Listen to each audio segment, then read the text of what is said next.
Hello, my sweet friends. Today I'm going to share how I painted some watermelon slices using this Dollar Tree sign.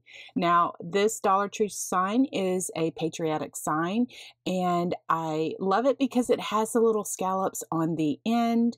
And so what I did is I just turned it over on the back, and I used my box blade cutter, and I just scored it several times, maybe like 10 to 15 times, and I just cut off little watermelon slices. So next I'm going to show you how I painted up these cute watermelon slices using these colors of paint.